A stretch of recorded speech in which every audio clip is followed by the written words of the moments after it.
नाजरीन अस्सलाम वालेकुम वरहमतुल्लाहि वबरकातुहू। नाजरीन आज हम आपको कुछ ऐसी मालूमात पेश करने जा रहे हैं जिसे शायद ही आपने सुना होगा। नाजरीन आज हम इस मालूमात में आदम अलैहिस्सलाम से लेकर आखिरी मुगल बादशाह तक के फैमिली ट्री के नाम आपको बताने की कोशिश कर रहे हैं, तो इस वीडियो को आखिर तक जरूर देखिएगा। नाजरीन इस वीडियो में खास करके बात यह है कि मुगल बादशाह की नस्लें हजरत नूह अलैहिस्सलाम के किस बेटे से चली आ रही है। जैसे कि नाजरीन आप जानते होंगे कि हजरत नूह अलैहिस्सलाम का शजरा यानी पीछे की साइड से 9 नस्लें पीछे आदम अलैहिस्सलाम से जा मिलता है। नाजरीन जैसे कि आपने हजरत नूह अलैहिस्सलाम का कश्ती वाला वाकया तो सुना ही होगा कि हजरत नूह अलैहिस्सलाम कश्ती में कुछ इंसान और जानवर लेकर निकल गए थे और उसी सैलाब के बाद हजरत नूह अलैहिस्सलाम ने अपने तीनों बेटों को दुनिया आबाद करने के लिए अलग अलग जगह भेजा। जैसे कि हाम को अफ्रीका, शाम को अरब और याफीस को सेंट्रल एशिया और मगरबी इलाके दी। नाजरीन मुगलों की नस्ल हजरत नूह अलैहिस्सलाम के सबसे छोटे बेटे याफीस से चली। नाजरीन याफीस भी नूह अलैहिस्सलाम के 8 बेटे थे, उसमें से बड़े साहबजादे का नाम तुर्क था और तुर्क बिन याफीस के 4 साहबजादे थे, उसमें से बड़े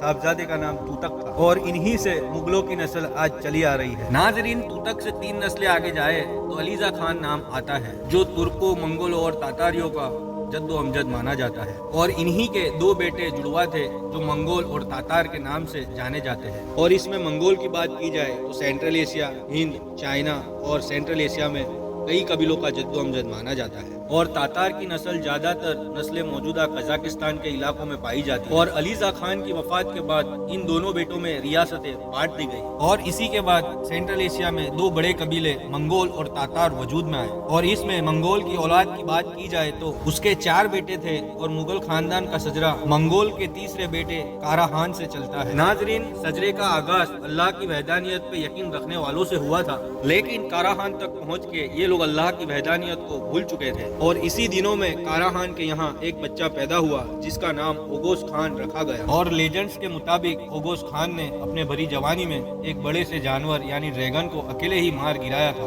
और इसी बात से वो अपने कबीलों में मशहूर हो गया और इसी बात से मशहूर हो जाने पर अपने खुद के बाप ने उसे मारने का इरादा कर लिया और ये बात ओगोस खान को पता चल गई तो ओगोस खान ने अपने वालिद का कत्ल कर दिया और तुर्कों का सबसे ताकतवर खान बन के सामने आया। नाजरीन ओगोस खान की खास बात यह थी कि उसने हजरत इब्राहिम अलैहिस्सलाम का जमाना देखा था और कमोबेश 500 साल तक जिंदा रहा और अपने आसपास के कई इलाकों को उसने फतेह किया और अपने स्टेट की बुनियाद रख दी जिसका नाम ओगोस यगु स्टेट रखा गया। लेकिन ओगोस खान से भी ज्यादा अहमियत के हामिल उसके 24 पोते थे जो मुस्तकबिल 24 तुर्किश कबीलों की बुनियाद बने। इसके साथ ही साथ तुर्क के ये 24 कबीले मुस्तकबिल कई इस्लामी रियासतों की बुनियाद बने, जैसे कि किन्ने कबीला सल्जुकी, काई कबीला उस्मानी, बगदीली कबीला खारजिमी और बयानदीर कबीला तुर्कों की एक कोयलू सल्तनत की बुनियाद थी। जहाँ तक मुगलों की बात है तो उनका सजरा ओगोस के बेटे अयहान से चलता है और अयहान के कुल 5 बेटे थे और मुगल बादशाह की नस्लें उनके सबसे छोटे बेटे यल्दोस खान से चलती है। यल्दोस खान की नस्लों में आगे जाए तो मनकलिहान Khan, Genghis Khan, oil Khan और कयाल खान का नाम आता है और ये सारे के सारे ओगोस स्टेट में ही आबाद रहे। लेकिन कयाल खान के बेटे ने अनकभी ने तुर्कों की ओगोस स्टेट से अपनी राहें जुदा कर ली और यूं ही दुनिया के नक्शे में मंगोलों के नाम से एक नस्ल वजूद में आई। ये लोग मशरिक में मौजूदा मंगोलिया की तरफ हिजरत कर गए और मंगोलिया में रहते हुए अनकभी का एक बेटा पैदा हुआ जिसका नाम बोधन 4 रखा गया और बोधन 4 के कुल 5 बेटे थे और मुगल शहनशाहों की नस्ल उसके चौथे बेटे हाबिस से चली जो बोधन 4 के बाद अपने कबीले का सरदार भी बना। और हाबिस के इसी सजरे में मैनीन और फिर उसका बेटा हाजी उलूम आता है कि इनके जमाने में ये इतने ताकतवर हो चुके थे कि पूरे समाली मंगोलिया में हुकूमत कर रहे थे। हांची के इंतकाल के बाद चीनी लेआउट सल्तनत ने मंगोलों पे हमला किया और चीनियों ने मंगोलों की मलका मोनोलून और उसके तमाम बच्चों को कत्ल कर दिया। लेकिन हांची और मोनोलून का एक बेटा कैदू खान चीनियों से बच निकलने में कामयाब हुआ और इसी कैदू खान ने जवान होने पर चीनियों के खिलाफ ऐलान जंग कर दी और इनसे तमाम मंगोल इलाके दोबारा हासिल कर लिए। कैदू के बाद उसके बेटे बासिन खोर ने लियाउ सल्तनत के खिलाफ जंगें जारी रखी और बासिन खोर के बाद उसका बेटा तमनी खान तख्त नशीन हुआ और यही तमनी खान अहमियत का हामिल है कि जिससे मंगोलों की नस्लें 2 हिस्सों में तकसीम हो गई। और फिर तमनी खान के सबसे बड़े बेटे काबुल खान के खानदान में चंगेज खान की विलादत हुई और जबकि तमनी खान के छोटे बेटे खदूली बरलास की नस्ल में अमीर तैमूर और मुगल बादशाह ताल्लुक रखते हैं और इस हिसाब से हम चंगेज खान और मुगल हुक्मरानों को हम दूर का कजीन यानी रिश्तेदार मान सकते हैं। काबुल खान ने चंद मंगोलों को इकट्ठा किया और तुर्क इतिहाद की तरह एक मंगोल इतिहाद बना लिया, जिसे इतिहास के पन्नों में कमंग मंगोल कहा जाता था। इस इतिहाद की हुक्मरान काबुल खान की नस्ल से थे और जबकि इसकी फौज की क़यादत खदुली खां बरलास को दे दी गई और फिर खदुली बरलास का बेटा अमरदुली और सुक्कुचैन कमंग मंगोलों की फौज में कमांडर रहे। और फिर सुक्कुचैन बरलास के 3 बेटे थे। मुगलों का सजरा सुक्कुचैन के तीसरे बेटे से चलता है। सुक्कुचैन बरलास के तीसरे बेटे का नाम काराचार नोयान है। नोयान के बारे में ये कहा जाता है कि जिन्होंने बरलास कबीले की बुनियाद रखी, और नाजरीन इसी कबीले को मुगलों का पेरल ट्राइब भी कहा जाता है। और नोयान के बारे में ये कहा जाता है कि चंगेज खान की खिदमत में वो अपने कबीले से कई सिपाहियों को भेजा करता था। और नाजरीन काराचार नोयान के बाद उसके बेटे इचल ने उसकी जगह संभाली, जो चंगेज खान के बेटे चगताई खान का एक फौजी कमांडर और वजीर था। और फिर इचल के बाद जब एलनगीर ने इस कबीले की क़यादत संभाली तो ये लोग उज़्बेकिस्तान के इलाकों में वक्तन फवक्तन हिजरत करते रहे। और फिर यहाँ इनकी मुलाकात अल्लाह वालों से हुई और इन अल्लाह वालों की तबलीग से बरलास कबीले के लोग इस्लाम ले आए। और फिर एलनगीर के बाद इस सजरे में बरगुल और फिर अमीर तारागाई आते हैं, जो बरलास कबीले के एक आम किसान थे। ताहम उन्हें अपने कबीले का इंतहाई बाअसर शख्स समझा जाता और इसी के साथ साथ आप अपने कबीले में सबसे पहले इस्लाम लाने वालों में से थे। और फिर अमीर तारागाई के बाद इस सजरे की सबसे अहम शख्सियत अमीर तैमूर आते हैं। अमीर तैमूर बरलास कबीले की गुरखानी साख से ताल्लुक रखते थे, जो मंगोलों और तुर्कों का मजमुआ समझी जाती थी। और इसी वजह से अमीर तैमूर को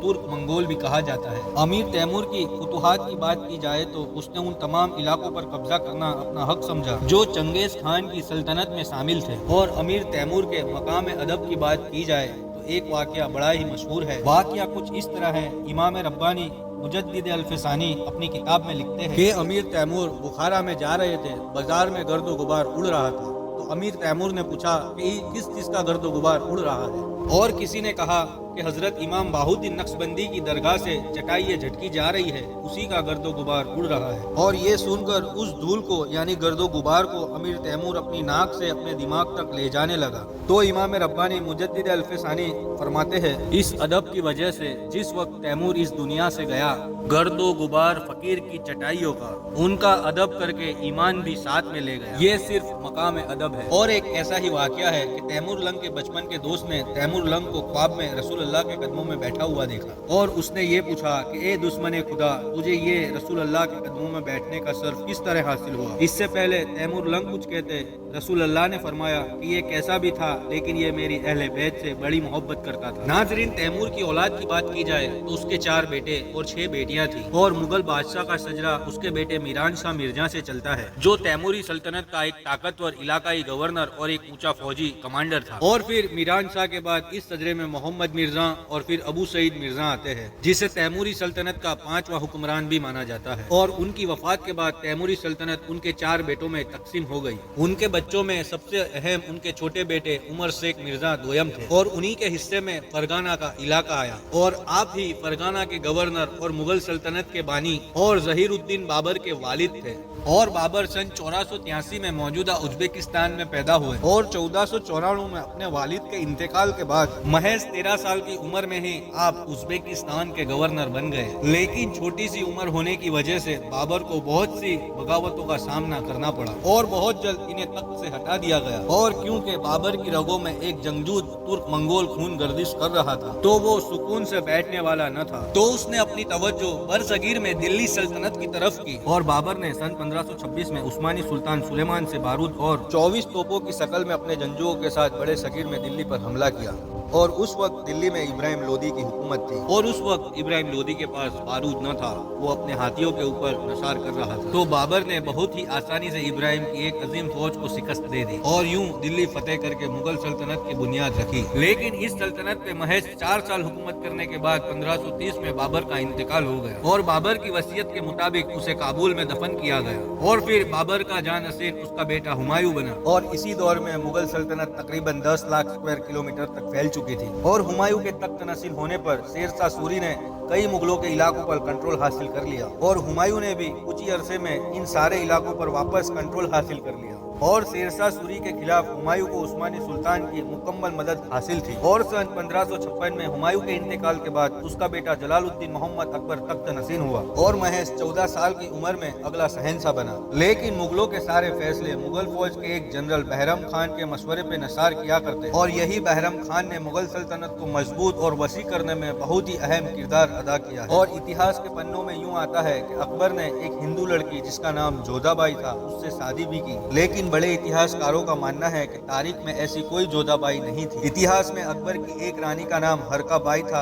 اور اکبر نامہ میں مریم الزمانی کے نام سے ان کا تذکرہ ملتا ہے۔ اور پھر اکبر کے بعد اس کے بیٹے جہانگیر نے تخت سنبھالا، جو شہنشاہ سلیم کے نام سے بھی زیادہ مشہور تھے، اور یہ وہی دور تھا ایسٹ انڈیا کمپنی کے لوگوں کا مغل دربار میں آنا جانا شروع ہو چکا تھا، اور جب بھی ایسٹ انڈیا کمپنی کے لوگ مغل دربار میں آتے تو جہانگیر بادشاہ کے لیے مختلف تحفے لایا کرتے تھے، اور وہ تحفوں میں مختلف قسم کی ایک شراب ہوا کرتی تھی۔ اور اسی دوستی کے نتیجے میں جہانگیر بادشاہ نے 1608 میں ایسٹ انڈیا کمپنی کو تجارت کرنے اور تجارتی فیکٹری لگانے کی اجازت دے دی، اور پھر آگے جا کر ایسٹ انڈیا کمپنی نے اسی فیکٹریز کو قلعوں کی شکل میں تبدیل کر دیا، اور اکبر ہی کے دور میں جہانگیر بادشاہ کو ایک کنیز سے عشق ہو چکا تھا، اور اس بات کا پتہ اکبر کو جب چلا تو اس کنیز انارکلی کو دیوار میں چنوا دیا گیا۔ لیکن اتہاس کاروں کا ماننا یہ ہے کہ یہ زیادہ تر ایک فرضی کہانی ہے، لیکن آج کے حالی دور میں انارکلی کا مقبرہ پاکستان لاہور پنجاب میں موجود ہے، اور اس مقبرے کی تعمیرات 16 سینچری میں ہوئی ہے۔ اور جہانگیر بادشاہ کے دور حکومت میں عثمانیہ سلطنت کے بادشاہ نے کئی خط بھیجے،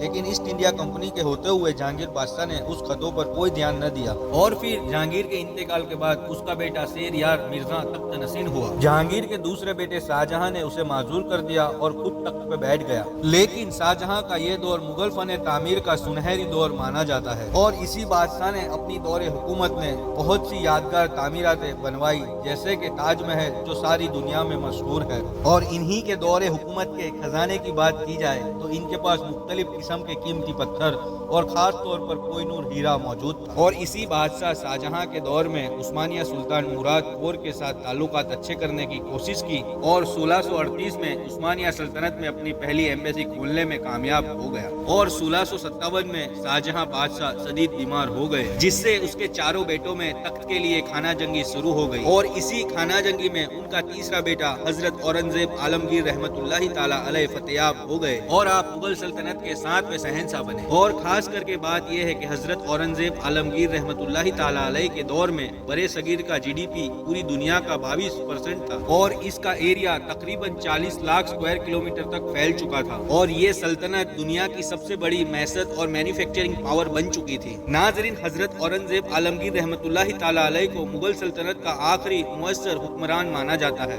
کیونکہ انہی کے دور میں مغل سلطنت کا زوال بھی شروع ہو چکا تھا، اور آپ ہی 49 سال تک مغل سلطنت کے حکمران رہے، اور انہی کے دور میں محمد طور اور سلطان ٹو عثمانیہ کے سلطان رہے، اور اسی بیچ کے عرصے میں مغلوں اور عثمانیہ سلطنت کے تعلقات کچھ نہ رہے۔ اور پھر حضرت اورنگزیب عالمگیر رحمت اللہ تعالی علیہ کی وفات کے بعد اگلے 7 سالوں میں 7 شہنشاہ تھوڑے تھوڑے وقت کے لیے تخت نشین ہوئے، اور آگے چل کر ان میں سب سے پہلے اورنگزیب عالمگیر رحمت اللہ تعالی علیہ کی پرسین بی بی یعنی بانو بیگم کا بیٹا اعظم شاہ تھا، جنہوں نے اپنی والدہ کے لیے تاج محل کی طرز پہ ایک مقبرہ بھی بنوایا، لیکن اورنگزیب کے دوسرے بیٹے بہادر شاہ 1 نے اس کے خلاف بغاوت کر اور اسے قتل کروا دیا اور خود تخت پہ بیٹھ گیا، لیکن بہادر شاہ اتنی وسیع اور عظیم سلطنت کو جوڑ کر رکھنے میں ناکام رہا، اور پھر بہادر شاہ کے بعد ان کا بیٹا جہاندار شاہ تخت نشین ہوا، اور اس کے بعد اس کے کئی پوتوں نے تھوڑے تھوڑے وقت کے لیے حکومت کی، لیکن یہ تمام شہنشاہ اپنی طاقت کھو چکے تھے، کیونکہ سلطنت میں اندر ہی اندر بغاوت عروج پر تھی،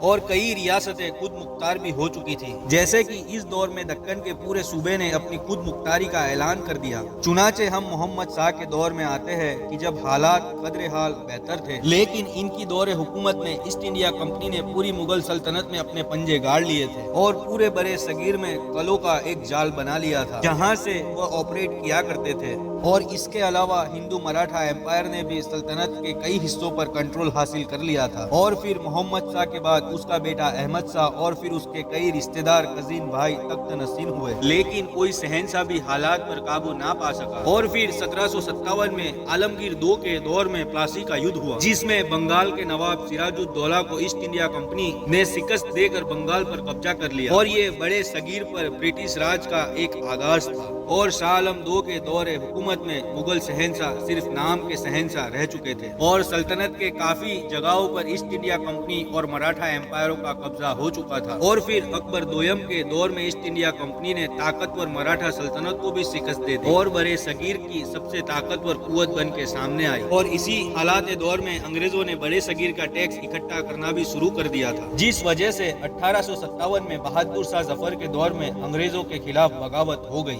लेकिन अंग्रेजों ने इस बगावत को बड़े आसानी से कुचल दिया और हिंदुस्तान पर कब्जा कर लिया और हिंदुस्तान के बादशाह बहादुर शाह जफर को कैद में डाल दिया। और इसी हालात दौर में मुगल बादशाह के शाही परिवार के कुछ लोग अपनी पहचान छुपाकर और गुमनामी और बेनामी जिंदगी जीना शुरू किए। लेकिन इतिहासकारों का मानना यह है कि मुगलिया सल्तनत के शाही परिवार के कुछ लोग हिंदुस्तान में हैदराबाद, भोपाल, लखनऊ और कोलकाता, गुजरात और जैसे बंगाल और पाकिस्तान में कराची वगैरह जगहों पर बेनामी जिंदगी जी रहे हैं। और कई बड़े इतिहासकारों का यह भी मानना है कि मुगलिया सल्तनत की शहजादियों की शादी बड़े बड़े अंग्रेजों के हुक्मरानों के साथ हुई है और इन दोनों से होने वाली शहजादी या शहजादों की शादियां भी मुगल खानदान के बादशाहों के रिश्तेदारों के साथ हुई है। और ऐसे ही मुगल शाही खानदान की बात की जाए तो गुजरात के राजा रजवाड़ों के इतिहास की किताबों में बाबा बालेंटाइन नाम मिलता है। बालेंटाइन नाम इसलिए मिलता है कि ईस्ट इंडिया कंपनी के वो बड़े मुलाजिम और बड़े अफसर थे जिन्हें ब्रिटिश राज में जनरल, कर्नल और कैप्टन की सनद दी गई थी और खुद भी किसी एक रियासत के मालिक थे जिनका नाम थॉमस डी बालेंटाइन